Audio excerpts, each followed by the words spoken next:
My name's Guy Kestevan. I've been a professional bike and kit tester for over 25 years. And today I'm at the Bike Connection Agency in Massiva Maritima with Rue papping me. I've just been riding the Nox Epium 7.1.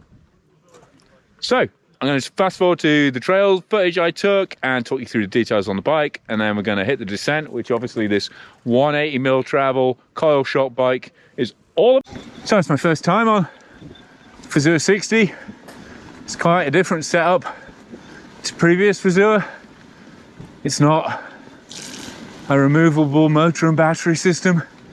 It's fixed in place, but that means you get a 60 Newton meter power output and a 430 watt hour battery for about the same weight and size as the previous lower power, lower capacity Fazua. And it's got kind of 3.5 different modes. You've got flow, river and rocket as your main modes, and then you've got what the guys at Nox are calling party mode. I don't know what it's officially called, but if you push the ring shifter forwards on the left hand side, you've got an extra chunk of power and chunk of torque for the steeper sections. It's quite should we say interesting geometry on this. It's got slack head angle, reasonably steep seat angle. It's like 63.9 up front, but mullet back end on these 7.1 bikes, which have 180mm travel on the coil shock and really short reaches though. So I'm on a medium, which I think is around 440. Sorry, it's late in the day, I should have checked the geometry spec sheet. I know the large is 460. That's what I was hoping to ride, but this feels in the region of 440. So definitely compact. It's also very high as well. So you've got really good ground clearance, but it feels quite perched and old school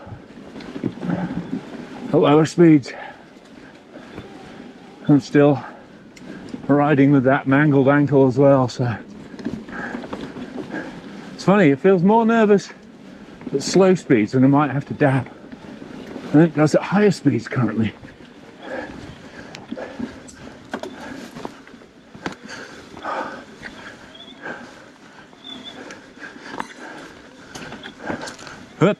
I can see why they call this climb spaghetti.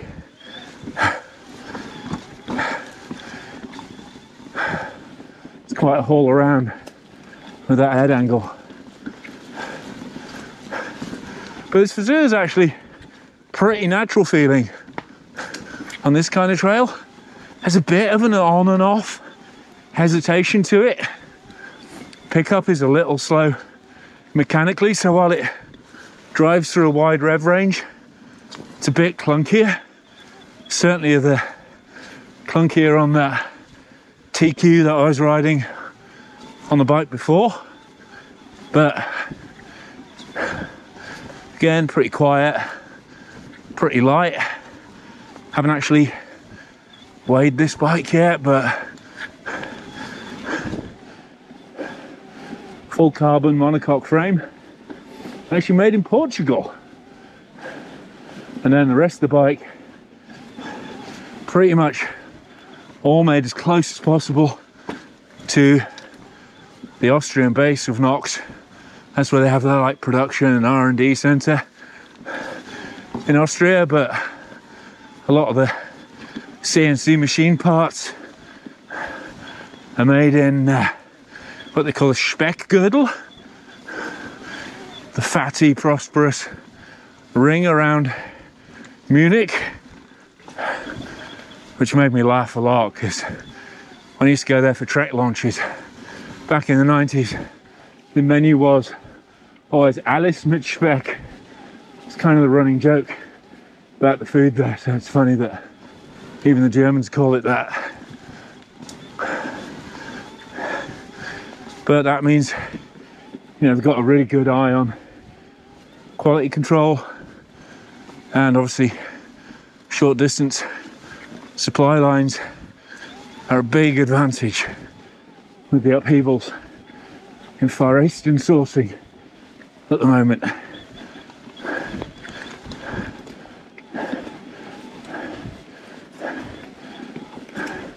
Definitely, even with the latest motor tech, quite an old school feel about this, an old school free ride feel about this bike, with its length and its height. I feel like I should find some North Shore to ride. But we'll see what it's like on the descent when we get up there. First time on Continental Argotile tyres as well. They look spiky, that's for sure, so hopefully, whoop the hello. Come on. Hopefully they'll give as much grip in these greasy conditions as they look like they will.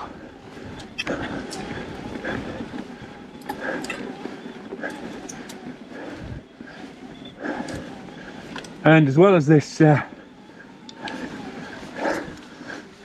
let's have party mode for a minute. There we go.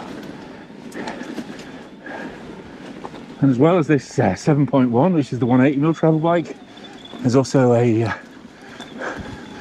150, 160mm travel bike, which is the 5.9. Because Nox are actually naming their bikes after the travel in inches. Whoa! Properly stepped out. Yeah. Properly stepped the back tyre out on that little wooden bridge there. Should have known, did that on the last climb up. Thought it was just the Schwalbe Wicked Will, but it seems like every tyre likes to flare out on that one. But yeah, so Nox are actually a relatively old company, but they got bought out in 2017, and that was when they decided to focus entirely on e-bikes. But they've been aluminium frames before this. This is their first full carbon bike, and as they kind of say, they're just self-confessed bunch of old ski guys, ski bums, just enjoying making bikes. Not a huge amount of bikes, like 4,000 a year or so. And they also do hardtails and like short suspension SUV utility bikes with like lights, racks, fenders, all that kind of thing as well. So, but obviously the coil shock in the 38 on the front, this is the more aggressive end of the range.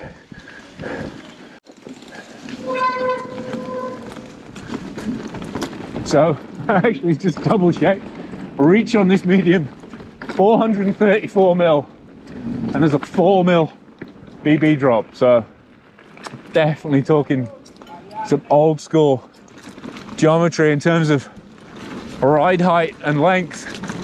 But that 63.9 degree head angle, definitely old school.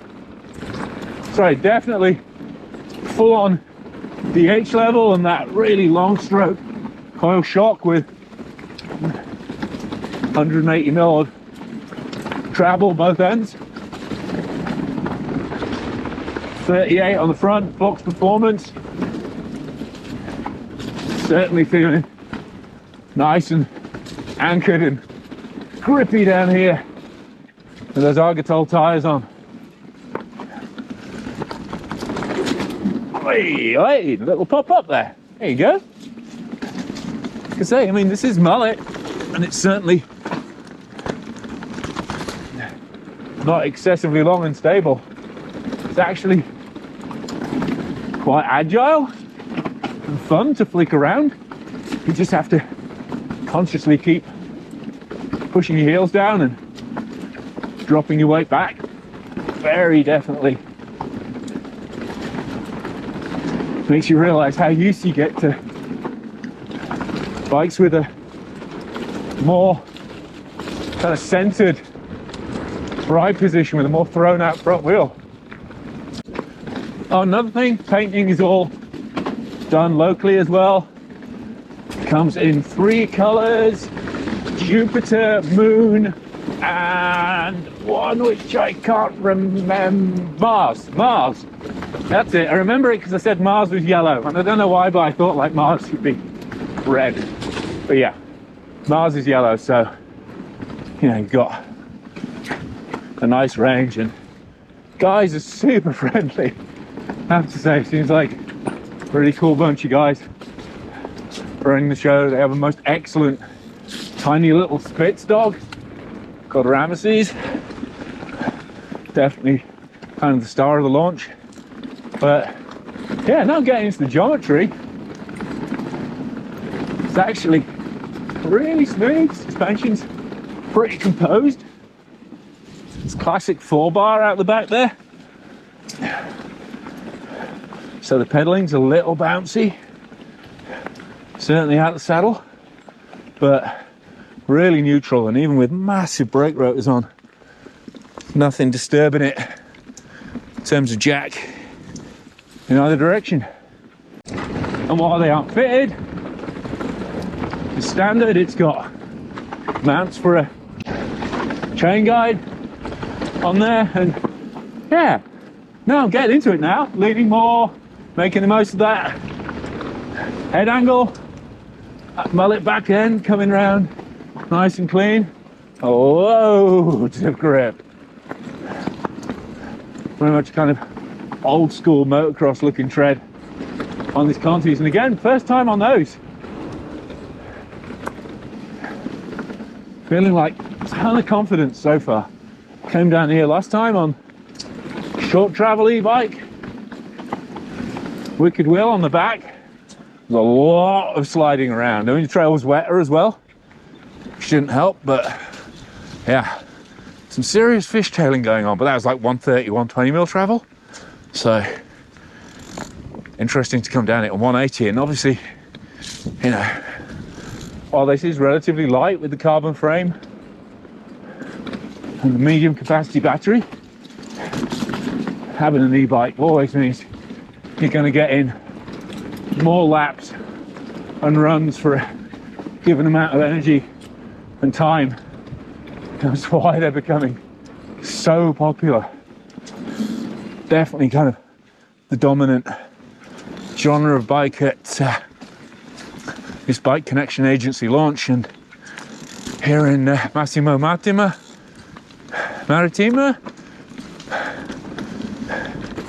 and yeah, when you let it run, this is a lot of fun. I love this contouring trail there. Second time down it now, and yeah, I mean, there you go, just a little twist and push. It gets that shorter back end, that smaller rear wheel sliding around, and then you've got the suspension travel smoothness. Just to let her run. Hey, ciao. So, bringing on the frame details here. This Portuguese made full carbon monocoque. You've got the Fazua display there. It doesn't give you a huge amount of detail on the bike. Then you've got that little trigger shifter there for changing modes on that. You've got, like I say, 3 modes and then a boost mode. And but you can get all that ride information through the Fazua smartphone app. Moving back, you got nice little CNC sections there, all locally sourced, close to the Nox close to the Nox HQ in Austria and South Germany. You've got a chain guide mount there. You've got that relatively high and rearward biased main pivot there, and then an FSR style linkage at the back. And then you've got a relatively short little L linkage there, driving this long stroke coil shock. Like I say, this is the 7.1, which has the coil shock. Then there's a 5.9, which has an air shock and 150 or 150 mil travel at 160 fork, whereas this is 180 both ends. But you can see now how the Fazua motor is fully integrated into the frame. You can actually remove the battery. It's actually got a magnetic Fidlock battery clip on there, which is currently an exclusive to Nox, but it's kind of like remove it if you need to for charging, rather than it being a removable motor setup like the previous Fazua. In terms of spec, you've got 3 models, and I will put a brief rundown of the spec on which of those is, because I haven't checked which this one is. I'll put that in the captions below. But all the bikes use the same frame and that same Fazua setup. So, hope you've enjoyed hitting the trails with me again. Super short, literally straight up the hill, straight down again. But, you know, a quick insight into a brand, to be honest, I'd not even heard of before I came to Bike Connection.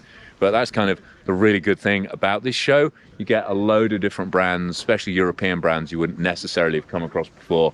And the guys from Nox seem like really, really sorted fellas.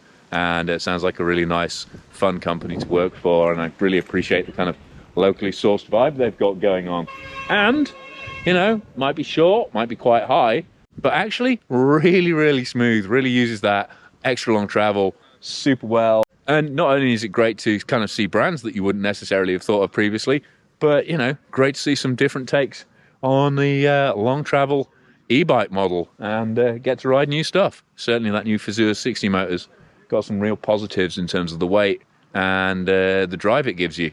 So thanks very much indeed to the guys from Nox for lending me the Epium this afternoon. Thanks to Simon and everyone at Bike Connection Agency for inviting me over for the show.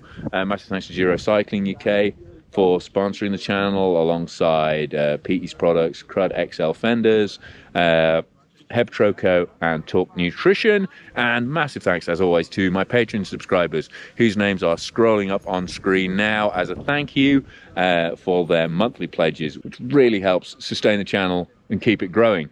So if you really like what I'm doing on Guykes TV, please consider joining me on Patreon. But if you've not subscribed, subscribe, click for notifications, and if you've enjoyed this video, give it a thumbs up and make sure you stay tuned for a whole load more content. Everything from, you know, these groovy SQ Lab lobster gloves to new shoes, other bikes, a whole load of tech that I can't quite talk about yet because it's still under embargo. This is one of the few bikes here that's actually launched before the show, so I can talk about it straight away.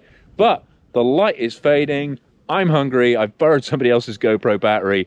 So for now, it's me, Guy Kestevan, on Guykes TV, talking about the Nox Epium carbon park bike.